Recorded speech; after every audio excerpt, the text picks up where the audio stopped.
Molt bona nit, senyores i senyors. Dilluns, avui exactament 10 minuts de la nit, Borriana Debat, tots els dilluns, per a intentar analitzar, trobar, desfilar tot el que és l'actualitat a la nostra ciutat a lo llarg de 7 dies. Ja ho saben, la cita ineludible que tenen vostès així. I avui anem a fer un programa molt sensible. Anem a fer un programa en el qual tractarem un tema que ha estat en l'actualitat en diversos mitjans de comunicació i volem que vostès el coneguen de primera mà, que sàpien allò que està passant i per allò que s'està lluitant en la nostra ciutat. Per això tenim una convidada molt especial, que és, la tenim al meu costat, que és María Gil. María, buenas noches. Hola, buenas noches. María és la mare de Carmen. Ve a explicar-nos que conegam i que intentem ajudar-la d'alguna manera en el problema, per dir-ho clar, que està tenint amb Carmen, que és la seva filla.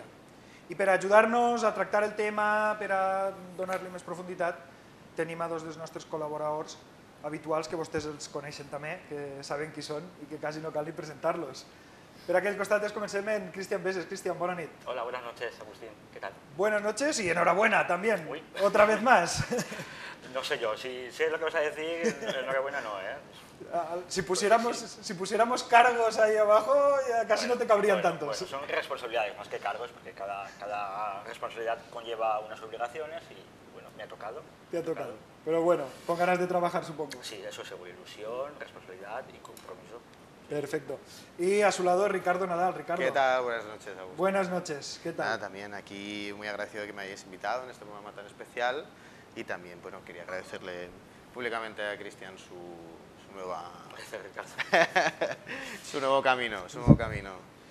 Bueno, vamos a entrar en materia porque lo hemos comentado. Es un tema especialmente sensible el que vamos a tocar hoy. Tenemos a María. Yo quiero empezar, María, para que todo el mundo sepa. Ha habido publicaciones, a la gente lo habrá leído, pero queremos que los espectadores que están hoy al otro lado de la pantalla, que como siempre pueden opinar, hoy sí vamos a pedir más encarecidamente que nunca, con máximo respeto, a través del WhatsApp 687 687 130617, me sé de memoria en valencià, 687 130617, para todos los comentarios. María, cuéntanos cronológicamente qué le ha pasado a Carmen, cuál es el problema que está teniendo y por qué al final Carmen lleva 1 año y medio, que creo que es lo más importante, sin poderse escolarizar en este momento. Cuéntanos, por favor. Bueno, Carmen, cuando era muy pequeñita, a los 7-8 meses, empezó a estar malita, vomitaba, hacía caca sangre y empezó a tener otitis de repetición. Entonces empezamos una andadura de médicos, acabamos en una jefa de gastroenterología del Hospital de la Fe que le diagnosticó una intolerancia a proteínas de leche de vaca. Esa intolerancia producía moco. La llevamos al jefe de otorrinolaringología del Hospital La Fe de Valencia, que le diagnosticó una sordera bilateral por la acumulación de ese moco. La tuvimos que operar. Sordera bilateral significa... En los dos oídos. En los dos oídos. Tenía un problema de audición. Según el otorrino, la niña vivía como escabuzada en una piscina.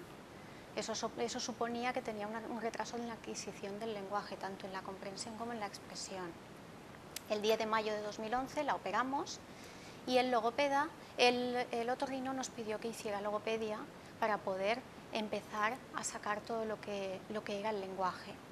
Consideramos que el centro de sordera de Peñetarroja era el centro más adecuado para ella y el último curso de guardería nos propusieron que la niña se escolarizase allí. Lo que nosotros no sabíamos es que aquel centro era un servicio psicopedagógico de Consellería de Educación, de manera que el colegio, el Peñetarroja, emitió un informe psicopedagógico de la niña sin entrevistarse con los padres, sin aportarnos ningún tipo de contenido. Ese informe viajó hasta la Dirección Territorial de Educación de Consellería y a nosotros nos llegó a casa por correo la resolución de que la niña obligatoriamente se tenía que escolarizar en el Colegio Peñagolosa de Borriana. Cuando recibimos la carta, yo me reuní con la inspectora de Educación, Susana Sorribes Membrado, le expliqué todo lo que había pasado y ella me dijo que visitara el colegio y que ya hablaríamos. Yo visité el colegio, esa era la opción para Carmen y no pudimos hacer menos que escolarizarla allí. Su destino era un aula de comunicación y lenguaje en el Colegio Público Peñagolosa de Burriana. Cuando la niña llegó allí, nosotros seguíamos sin conocer el contenido del informe psicopedagógico. Desde el centro se nos transmitió que el diagnóstico era autismo. Ese diagnóstico nunca había existido en nuestra vida, pero es que además la niña en ese momento todavía tenía problemas auditivos y derivados de todo lo que tenía, lo que le provocaba dolor al masticar. Entonces ella se negaba a comer cosas que no fueran trituradas. En casa comía de todo tipo de alimento, pero triturado. Y la psicopedagoga del Colegio Peñagolosa, María Dolores Gutiérrez, decidió que la niña tenía que comer entero y que no había forma de triturarle la comida. La cuestión es que sin previo aviso, sin ningún tipo de solicitud de autorización de los padres, el colegio decidió darle de comer forzando a la niña.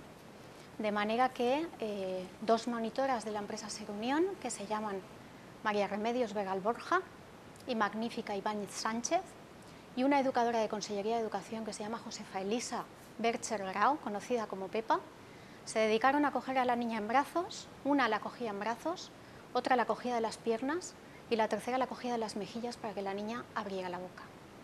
No sabemos cuánto tiempo duró aquello. Sí que vimos que la niña en casa empezó a tener comportamientos extraños, dejó de comer, cuando se sentaba en la mesa se ponía muy nerviosa, nos pegaba. Incluso 2 veces el propio colegio me llamó a mediodía diciendo que la niña estaba enferma y que se había dormido, y cuando yo iba a recoger a la niña y me la llevaba a casa, a la niña no le pasaba nada. Nadie nos decía qué es lo que estaba ocurriendo. Hasta que un 14 de diciembre de 2012, la cocinera del colegio, Marisuni Pérez Torres, a la que le agradecemos que nos contase que Carmen acabase ese calvario, nos cogió en la calle, nos escondió y nos contó lo que estaba pasando. Nos dijo que ella había transmitido su incomodidad en ese comportamiento a la jefa de estudios, que se llama Beatriz Ruiz Egea, que Beatriz le había dicho que los trabajadores de los colegios no pueden hablar con ningún tipo de padre y que todo lo que ocurre en el colegio no tiene que salir del colegio. Ella nos pidió personalmente, llorando, que por favor destapáramos lo que estaba ocurriendo. Eso era un viernes a las 5 de la tarde. El lunes siguiente, a las 12 de la mañana, teníamos tutoría. Yo me presenté a la tutoría con una amiga. Mi marido se quedó fuera en el patio para impedir que el maltrato volviera a ocurrir. Y cuál es mi sorpresa, que cuando les digo que me he enterado de que se le está dando de comer así, María Dolores Gutiérrez me dice que es cierto, que se le está dando de comer así, que se la está forzando entre 3 personas porque la niña tiene que entender que tiene que comer. Y o se le da de comer así o no se le da de comer. Es decir, porque esto es importante, las propias autoridades del colegio te confirman que lo que te ha contado. Y la propia Pepa, la educadora, confirma que además en una ocasión le hizo una lesión sangrante en la boca. En esa situación yo solicito la audiencia de la directora del colegio, Araceli Arnau. La PT de la clase, Eugenia Navarro, se va a buscarla. Vuelve corriendo diciendo que la directora está ocupada en otros menesteres y que no puede acudir. Después nos enteramos que la directora estaba reunida en ese momento con la inspectora de educación y amiga personal suya, Gisela Morales Navarro, pero ninguna de las dos vio oportuno venir a resolver el problema. Como los padres no nos quedamos tranquilos, al día siguiente yo llamé a la Dirección Territorial de Educación. Hablé primero con Susana Sorribes Membrado porque ella tenía referencias suyas y de hecho ella me pidió que le pasara un correo electrónico, que lo tengo aquí, explicándole todos los motivos, pero que no obstante que la inspectora de área de ese centro era Gisela Morales y que tenía que hablar con ella. La llamé por teléfono y Gisela Morales me respondió a gritos diciendo que ella conocía toda la problemática, que sabía que yo era una madre problemática y que lo que tenía que hacer era dejar a los docentes que hicieran lo que correspondiera.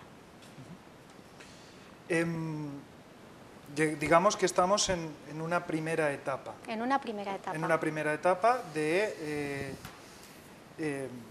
lo que está sucediendo. En 2012, ¿qué edad tenía Carmen? 3 años. 3 años, en ese momento, la edad en la que se suele escolarizar. Además, la niña en ese momento no hablaba, no podía explicar lo que le estaba ocurriendo. Claro. El trato, las vejaciones físicas ya no ocurrieron, pero sí es cierto que la niña siguió sintiendo un trato discriminatorio y nos autorizaron a que lleváramos la comida triturada desde casa, pero la comida se le ponía 2 minutos en el plato y cuando pasaban 2 minutos se le retiraba y además según nos consta, con una actitud poco cariñosa. Eso supuso que alrededor del mes de marzo o abril a Carmen le cayó todo el pelo, tuvimos que cortarle el pelo a lo chico, y el último día de curso, el 21 de junio de 2013, a los 10 minutos de llegar a casa y sin ningún tipo de traumatismo, la niña se fracturó el hombro izquierdo. Acabó el curso, intentamos recuperar a la niña durante los meses de verano y cuando la niña entró en septiembre, la recogí 2 días acurrucada en un rincón del patio. Y entonces decidí que mi hija a ese colegio no volvía. Nos trasladamos hasta el Colegio de la Consolación, nos reunimos con su director aceptaba a la niña en esas condiciones, pero la inspectora de educación, Gisela Morales, denegó la escolarización. La niña estuvo 5 meses en casa. Conseguimos hacer llegar un escrito a través de un familiar a la consellera de Educación de aquel momento, María José Catalá. Se le volvió a hacer una valoración a la niña y entonces la inspectora Gisela Morales, la directora territorial de Educación, María de la Fuente Esteve, y la inspectora de Educación, Susana Sorribes, nos aportan un listado de colegios, de los que en Burriana solo se nos oferta el Colegio Peñagolosa de Burriana o el Colegio de Educación Especial Hortolans de Burriana. Como ninguno de los dos nos parecía bien, la niña no cumple criterios de educación especial y al Peñagolosa no tenía que volver, la única opción que nos quedó es llevarla a Castelló. Ellas insistieron encarecidamente en que visitásemos el Colegio Gran Simenuts.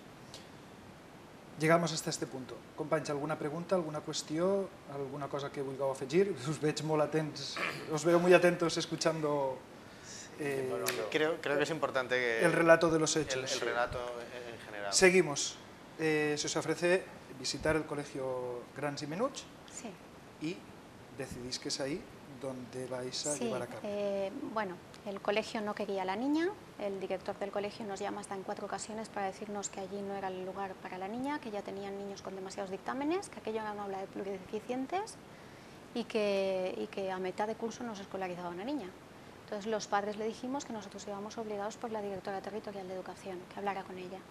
La cuestión es que la niña, un 13 de marzo de 2014, acaba escolarizada allí.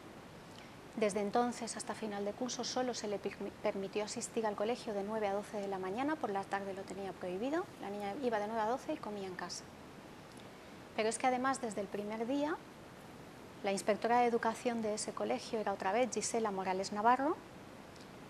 A la niña se le destina una pequeña habitación adjunta al aula de plurideficientes, que debe tener unas dimensiones de unos 2 metros por 4 de largo, sin ventana a la calle, se le pone un pupitre allí y ese es el sitio ubicado para la niña.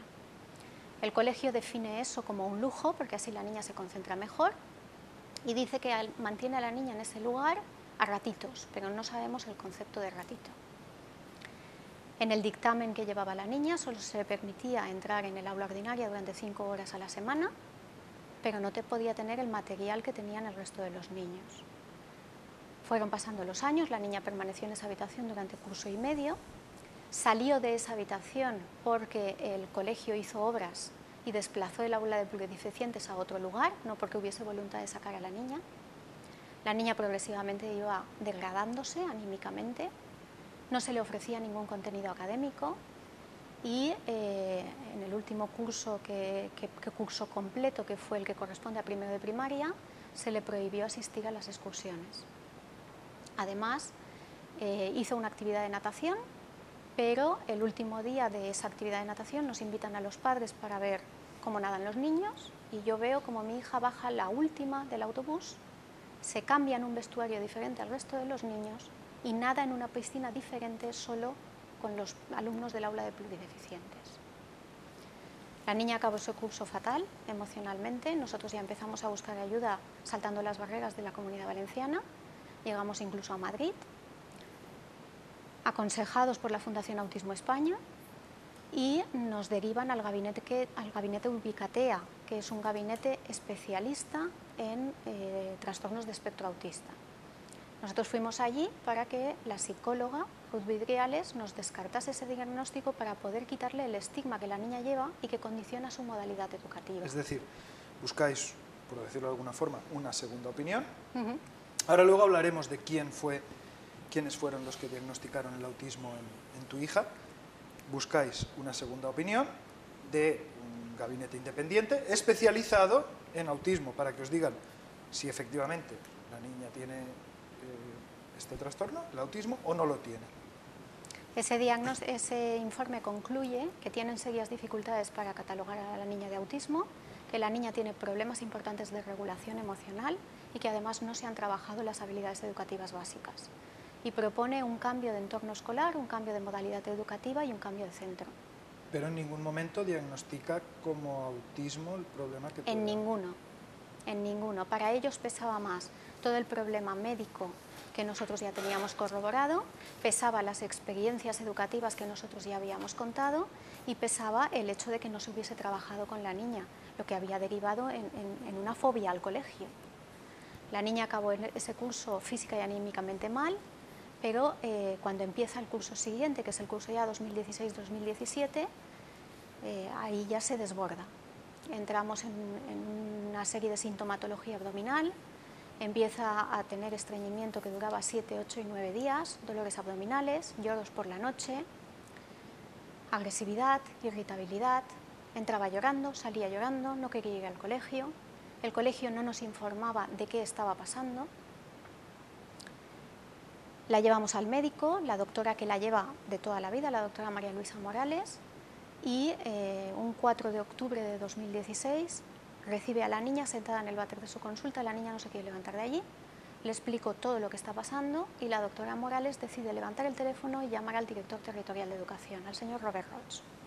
Le explica las condiciones en las que tiene la niña, que la niña está así desde el 8 de septiembre que ha empezado el curso y que evidentemente esto tiene que ver con las condiciones educativas. Este señor nos da audiencia el 20 de octubre de 2016 y nos dice que si queremos cambiar las condiciones educativas de nuestra hija, que las únicas opciones que tenemos son irnos al extranjero o bien, como yo soy médico, darle la baja a la niña y quedarnos a la niña en casa. No obstante, nos dice que si... O sea, puntualicemos esto. Dos opciones. O tú como médico, como doctora, firmas una baja diciendo que la niña no puede ir a la escuela, con lo cual estás cerrando la puerta que vaya a la escuela, o irte al extranjero. Esa es la opción que te dan. Sí. Seguimos. Y además nos insta a que solucionemos todos nuestros problemas en la justicia. De hecho, en esa reunión, él intenta llamar a un inspector de educación para que le dé el nombre de un juez de familia. Eso fue el 20 de octubre de 2016. El 25 de octubre de 2016, nosotros, mi marido y yo, por iniciativa propia, nos presentamos en Fiscalía de Menores e interponemos una denuncia, esperando a que sea Fiscalía quien nos escuche. Nos reunimos personalmente con el fiscal que lleva el caso, el señor Carlos Escorihuela, le contamos todo y conseguimos también que nuestras abogadas hablen con él.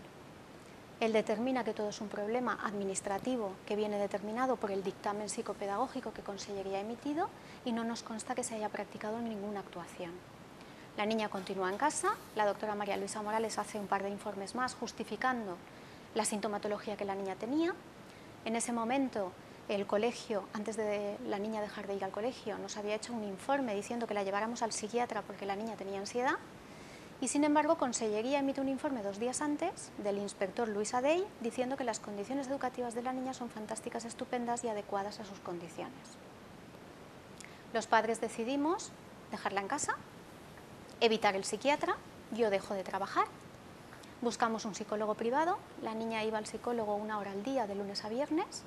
Estuvo así desde el mes de noviembre hasta junio del 2017 y de esa manera conseguimos aplacar la situación de ansiedad que la niña vivía. Por supuesto, durante todo ese invierno, los lloros por la noche no dormíamos ni nosotros ni el resto de los vecinos. Era llorar, se le hinchaban los ojos, había días de estreñimiento, había días de diarrea, mucha irritabilidad. Claro. Incluso nuestro hijo, el hermano, llegó a preguntarnos una noche a las 3 de la mañana si su hermana se iba a morir. Yo, la pregunta que se hace cualquiera, ¿quién dictaminó, quién dijo, quién hizo un diagnóstico en definitiva diciendo que tu hija tenía autismo? ¿Quiénes fueron las personas o personas que firmaron un diagnóstico clínico diciendo que tu hija tenía autismo? Pues el primer dictamen, me da un poco de pudor decir los nombres porque pobrecitos, No, lo están no hace haciendo falta mal. decir los nombres, pero que... Pero sí tenemos aquí un certificado del Colegio Oficial de Psicólogos de la Comunidad Valenciana en el que certifican que ¿Cuántas personas son? son 5 o 6 2, personas. 4, 6, 8, 9 personas. 9 personas. La primera persona es licenciada en Filosofía y Ciencias de la Educación, sección de Psicología. Permaneció de alta en el Colegio de Psicólogos hasta el 8 de noviembre de 2011. Solicita en ese momento la baja, con lo cual cuando firma el informe de mi hija, que fue el 26 de febrero de 2012, no estaba colegiada y no puede practicar la psicología. Tampoco era especialista en psicología sociosanitaria, que es lo que exige la ley para diagnosticar. Para Del los que no resto, somos muy duchos en estos términos. Yo te explico. Psicología Sí. sociosanitaria. Yo te explico. El dictamen psicopedagógico, en todos los dictámenes se establece un diagnóstico basado en un manual americano de diagnóstico de enfermedades clínicas que se llama DSM-4. O sea, aunque se llame informe psicopedagógico, están estableciendo un diagnóstico clínico. La Ley de Ordenación de las Profesiones Sanitarias, en su artículo 6, explica explícitamente qué profesionales son los que son capaces de diagnosticar en España. Y esos son los médicos y los licenciados en psicología, especialistas en psicología sociosanitaria. El resto de los agentes sanitarios tienen otras competencias, pero no las de diagnóstico clínico. Precisamente por eso queríamos contar hoy con Cristian. Tú eres enfermero, Cristian. Sí, a mí me genera muchas dudas. Es verdad, lo que has dicho es atroz también, toda la cronología que nos has contado, pone la piel de gallina el sufrimiento que habrá pasado la niña y vosotros como padres, desde la impotencia que habéis visto por la inseguridad jurídica que os puede provocar todo este proceso. Pero sí que yo, desconociendo la legislación educativa, he hecho una pequeña revisión y lo que veo aquí es un choque entre competencias y vacíos legales. Porque sí que es verdad que al fin y al cabo se está estableciendo un diagnóstico médico cuando se certifica un trastorno del espectro autista a una niña, porque también es verdad que la legislación les establece la potestad a este órgano colegiado de poder dictaminar ese dictamen. El problema está en que el contenido, sí que me gustaría saber cuál es exactamente el contenido, si establece de manera categórica un diagnóstico como un trastorno del espectro autista. Aquí hay dos cosas, quiero decir, Consellería de Educación trabaja con un decreto, si no me equivoco, que data del 1998. Si lees bien el decreto, sí, en ningún punto del decreto establece que el psicopedagogo tenga que hacer un diagnóstico clínico. Claro. En ninguna línea del decreto. Con esto me refiero que sí que hay un choque aquí de competencias. Claro. Porque cuando se habla de readaptación curricular en los niños, en los que van a escolarizarse, se determina, pues se elabora el informe psicopedagógico que, según consta en la orden de 2006, forma parte de un órgano colegiado compuesto por psicopedagogos o por psicólogos que dictaminarán las necesidades curriculares. Es decir, en ningún momento está pidiendo la orden de la Consellería que lleguen a un diagnóstico médico, simplemente quieren un resultado en función de las carencias, pues se mete en muchos aspectos, ¿no? Biológicas, familiares, deficiencias adquiridas, pues establece qué consecuencia traen esas deficiencias para su adaptación curricular o en el centro educativo. Por tanto, sí que veo que aquí hay un choque porque, de facto, se puede llegar a un diagnóstico médico y por eso es importante saber cuál es el contenido exactamente de ese informe psicopedagógico. Pues es que cada informe psicopedagógico establece un diagnóstico. Porque hay hasta 5. Hay 4. 4. Que nos consten a los padres y que hayamos solicitado 4. Consellería dice que 5, el quinto no nos consta. En todos utilizan el DSM-4, sí, que es un manual de diagnóstico clínico, y volvemos a lo mismo. El primero establece... ¿De qué años? Porque desde el 2013 y hasta el 5. Claro. Podríamos hablar también de sí, pero no deja de ser un manual de diagnóstico clínico. Sí, evidentemente. Entonces, el primero, los padres hacemos la solicitud del informe el 8 de marzo de 2012 y el informe está firmado el 26 de febrero de 2012. Informes previos a eso... Perdona, o sea, vosotros lo solicitáis el 8 de marzo... Y el informe está firmado el 26 de febrero. En ese momento nosotros teníamos informes médicos del doctor Constantino Morera Pérez, doctor en Medicina y Cirugía, profesor titular de la Facultad de Medicina de Valencia y jefe del servicio del Hospital La Fe de Valencia. De la doctora Carmen Ribes Koenig, jefa de la sección de gastroenterología pediátrica del Hospital La Fe de Valencia. no constan, porque evidentemente esta señora no se puso en contacto con nosotros. El segundo dictamen, que lo firma María Dolores Gutiérrez Valverde, después, unos meses después de dar la orden de tratar inadecuadamente en el comedor escolar a mi hija, ella decide que la niña sigue teniendo un trastorno de espectro autista y se le aporta, además de estos informes, prueba validada por la doctora María José Estarelles Marco, neurofisióloga del Hospital General de Castellón, e informe del doctor José Manuel Gonzalvo, jefe del Servicio de Otorrinolaringología del Hospital General de Castellón, del doctor Jorge Catalán, médico del Instituto Médico de Desarrollo Infantil, colegiado en Barcelona, informe de la doctora María Luisa Morales Marina, médico colegiada en Castellón y maestra de Educación Especial. Aún así, con estos informes, una orientadora educativa emite un segundo dictamen. El tercer dictamen, firmado por Josefina López Puchol, que además a día de hoy es la inspectora de educación del Colegio Gran Simenuch, vaya casualidad, esta señora decide que la niña tiene un trastorno de espectro autista y además hay una compañera suya que es maestra de audición y lenguaje que decide que la niña tiene un trastorno receptivo expresivo del lenguaje. Y esta señora solo es maestra. Todos los informes volvían a estar en mano. Y en el cuarto dictamen, que ya para nosotros, con perdón de la expresión, es la repanocha, se valora a la niña en una cafetería por un orientador educativo que alega a dos informes médicos de 26 de junio de 2014 y 6 de julio de 2015 que, señores, coinciden con dos analíticas sanguíneas de la niña. A eso le da el valor de informe médico. Además, dice que los aspectos sociofamiliares no se valoran, o sea, le importa más bien poco cómo se comporte la niña fuera del ámbito escolar, ni qué información tenga.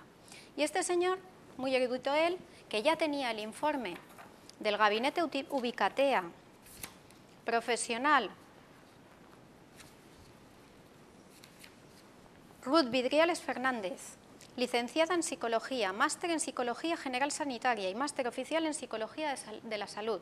Esta señora que dice que tiene serias dudas para decir que mi hija tiene autismo y este señor le pone en una cafetería un autismo y una discapacidad intelectual.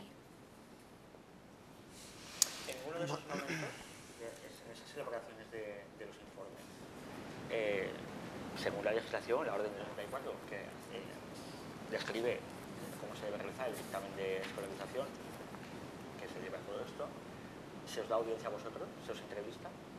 En el primero, porque sí que es preceptivo. No, en el primero no, porque ya hemos dicho que lo solicitamos el 8 de marzo y se firma el 26 de febrero, nada.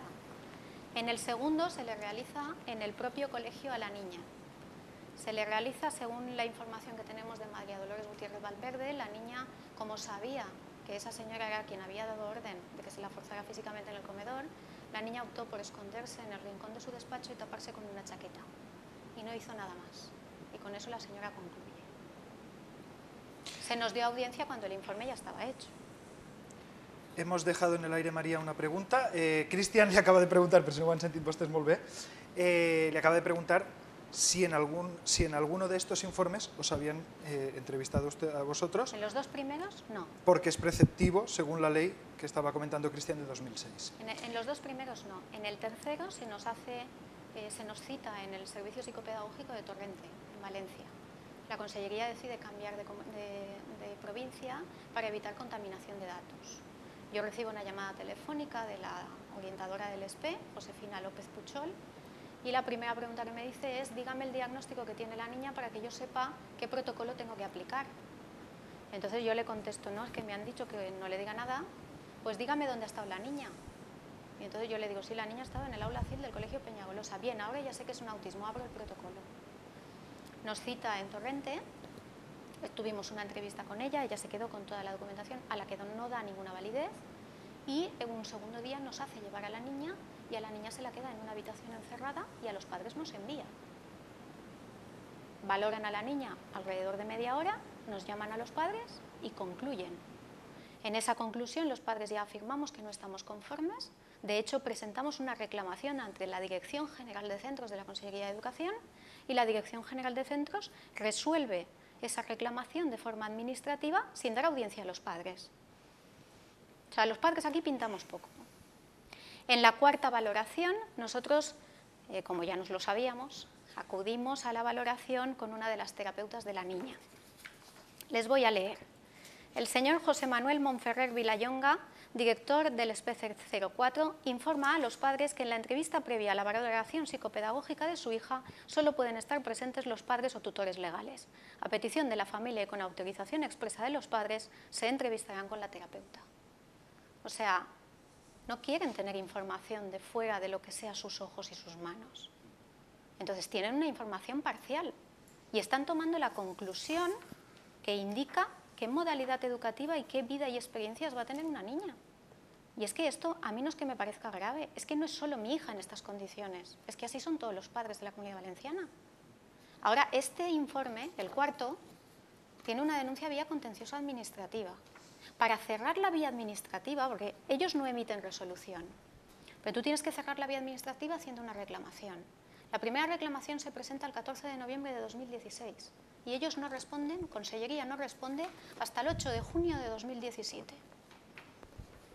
Pasa todo un curso escolar. Nos quedamos ahí, ahora seguiremos, porque parece mentira lo que corre el tiempo aquí.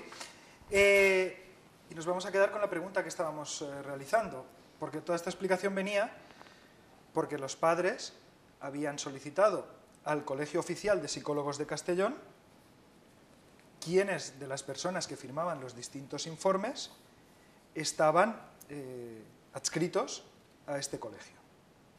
La respuesta la tenemos después de la publicidad. Volvemos enseguida y seguimos con el tema.